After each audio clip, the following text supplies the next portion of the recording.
Every now and then, that was stupid.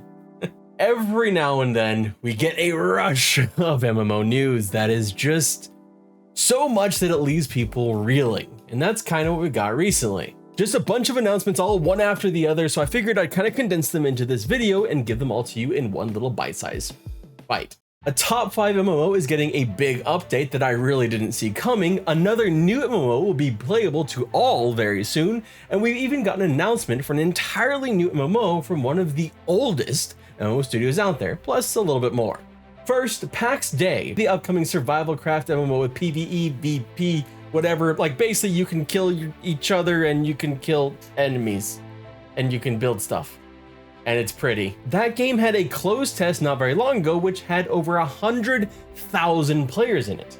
And it seems like it went pretty well, because even after that, they talked up feedback and things like changing combat and updating it, while still wanting to hit early access by summer of 2024. And they're going to hit that marker. They will be launching very, very soon into early access. Pax Dei announced that June 18th of 2024 will be their start for early access, just 3 days before the recently announced launch date of another MMO, Terrasland. Of the two, I'm much more interested in Pax Dei, even though I do still have some reservations about Pax Dei and how it will play out. But Pax Dei seems to at least be bringing something a bit different to the MMO space with its whole survival craft feel and its PvP VE vibes. I think that Pax Dei in general is a game that takes a while to get into. A long while. And when I did play it, I found that the combat was a bit too floaty. And hopefully that's one of the things that they are working on as they go into this update, because that is something that they mentioned they got a lot of feedback on after the test. The thing is, with all of this, with Pax Dei launching in mid-June and with Terrasland also launching a couple days later, and then if you have Dawn Trail just a couple weeks after that, and you know what, F it, you also have a test for Monsters and Memories, a weekend test for Monsters and Memories coming up at the end of the month. My summer, the only time that I had is gone.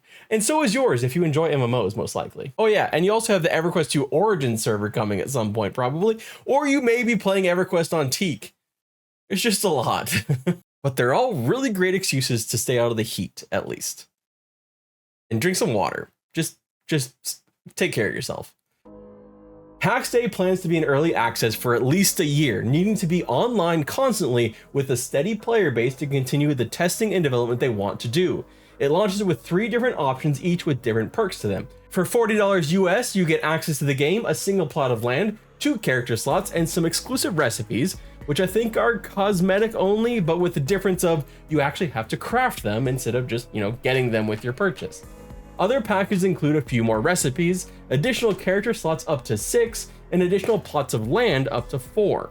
There's definitely a paid advantage here in purchasing a higher tier at $60 and $100 respectively with the additional character slots and land plots, but it doesn't come across as particularly egregious in 2024 where you had Bless Online Founders Packs and so much more.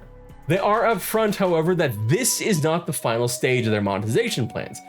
They aren't actually set in stone, yet they will likely have a paid access once the game fully launches, like a subscription fee of some sort. I personally much prefer the straightforwardness of a box price plus a subscription fee, as long as there isn't some really convoluted shop. And granted, I don't actually think there are many games out there like that anymore, if there even are. But it's still something to know going into Pax Dei that this early access purchase isn't going to give you access to the game in perpetuity. It will still likely, if you like the game, have to continue paying a sub down the line. It is definitely a game I'm still very interested in. I really do hope they hone in their combat, but it's one that it's a gorgeous game, and it is a bit grindy, but I still want to see what it can be when players have the time to actually invest in the game and continue to invest in the game, not just over a couple days or even weeks, but over months, because I want to see what players will build and create in Pax Dei, the kind of cities that they will create in the peaceful areas. I'm shit at PvP, but I'm still gonna go in and try it too. Now the next one was a bit more expected, because Guild Wars 2 already announced their expansion quite some time ago. What I didn't expect was for them to be expanding on their housing. Guild Wars 2 will be launching their 5th expansion on August 20th. And with that expansion, the game will be getting a new version of housing called Homestead. Homesteads will be an account-wide personal housing instance that you can develop with an entirely new interface to do so.